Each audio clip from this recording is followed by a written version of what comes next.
एक घटना बताते हैं। पूर्व में एक शुक्ला परिवार थे, बड़े जमींदार थे शुक्ला जी, और उनका जो लड़का था बिल्कुल हष्ट पुष्ट ऐसा एकदम। उनका ब्याह हुआ, हम लोग छोटे छोटे बच्चे थे तब, उनका ब्याह हुआ, वो आई तो फिर वो बड़ी रूपवती थी और वो हष्ट पुष्ट थे, सब था सब। एक दो बच्चे हुए, उन्होंने नौकर रखा, उसने नौकर से संबंध बनाया उनकी पत्नी ने, और मिल करके नौकर से पति को जहर दे दिया, पति मर गया। अब उसके पिता जो जमींदार थे, उनको जब पता चला ऐसा ऐसा, तो पूरी संपत्ति अपनी एक जो बहुत ही शासन करने वाले जमींदार टाइप थे ठाकुर, उनके नाम कर दी, क्योंकि एक ही पुत्र था। वो तुम्हें दाना नहीं देंगे, हमारे पुत्र को तुमने मार दिया। अब वो सब उधर लिख दी। उन्होंने उनके पिता को भगवान की तरह अपने यहाँ रख लिया ठाकुर ने। अब जब जांच हुई तो वो नौकर और उनकी पत्नी जो जिसने जहर दी, आजीवन के लिए उनको सजा हुई, अब बर्बाद हो गया ना। ये तो है बाहरी परिणाम। जो इसका मूल परिणाम आएगा वो आगे के जन्म में भोगना पड़ेगा, नरक आदि भोगने के बाद। ये खिलवाड़ नहीं है, बहुत सावधान रहना चाहिए। ये फिसलते फिसलते ऐसी जगह चला, अब बताओ जीवन भर जेल भोगेगी। वहां पत्नी बनकर जमींदार की आनंद ले रही थी, उसको चैन नहीं पड़ा, मनमानी आचरण किए तो कहां पहुंच गई।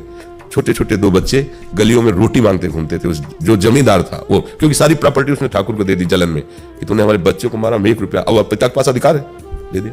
अच्छा, वो दोषी ठहराई गई, दोषी निकली तो दोनों को, उस नौकर को भी, उनको आजीवन का कारावास हो। बच्चे दोनों अनाथ बच्चे, गलियों में भूख लगी रोटी, अब कोई उनको पुचकारने वाला नहीं। ये कितना बर्बाद हो गया ना।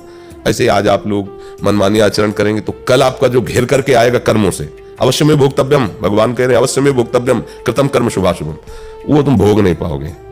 अब क्या उसका चिंतन होगा? जेल में रहकर रात दिन जलेगी, क्योंकि बच्चों का मोह, शरीर की कामाशक्ति और पति के मारने का अपराध, ये सब उसे रात दिन जलाते रहेंगे। इसलिए सबको होश से रहना चाहिए। मन हमारा विचलित करता है, हमें सहना चाहिए। आप लोग गृहस्थ हैं तो धर्म से हैं, धर्म से चलो। पति पत्नी का संयोग इसीलिए भगवान ने ब्याह पद्धति रखी कि आप उस पर धीरे धीरे संयम में आओ, धीरे धीरे उस पर विजय प्राप्त करो। नहीं है तो कोई तुम्हें पाप नहीं लगेगा, क्योंकि गृहस्थ धर्म में हो। पर ऐसा नहीं कि तुम ब्याह किसी से करो, मन किसी से, बुद्धि किसी, ये सब बिल्कुल ये धर्म के विरुद्ध आचरण है। और हमें लगता है कि इसमें तुम्हें जीवित वर्तमान में भी शांति नहीं मिलेगी, वासना तुम्हें जला देगी, तृष्णा तुम्हें जलाने लगेगी। देख लेना, धर्म से चलोगे तो कुछ दिनों बाद आपको खुद वैराग्य होने लगेगा। चौथे पन में गृहस्थी जन्मी, निवृत्त हो जा। जहां लड़का बच्चा हुए वो घर के बाहर सोने लगते थे, गांव में हमने देखा, भजन परायण होने लगते थे कि भैया हो गया गृहस्थी का इतने का। अगर वासना से अपराध अधर्म करोगे तो जीवन में नहीं छोड़ पाओगे, पापाचरण बढ़ता चला जाएगा। भले इंद्रियां काम न करे, तुम आसक्त होकर उसी का चिंतन करोगे, नरक प्राप्त होगा, दुर्गति प्राप्त होगी। अगर हम में वास्तविक गलती है तो हमें छोड़ना चाहिए। छोड़ने के लिए ही मनुष्य शरीर मिला है। गलती हो जाना कोई बड़ी बात नहीं, उसका सुधार किया जाए। जब से जाना तब से हम सही चलने लगे। अब लो नशानी, अब ना नशा, आज तक गलती हुई, आज से नहीं तो भगवान माफ कर देंगे, आपको आगे का रास्ता देंगे। लेकिन हम कहते भी रहे कि गलती हुई और गलती करते भी रहे तो फिर बात नहीं बनेगी। फिर तो मतलब दंड भोगना पड़ेगा, और दंड जब आता है तो अच्छे अच्छे को भोगना पड़ता है।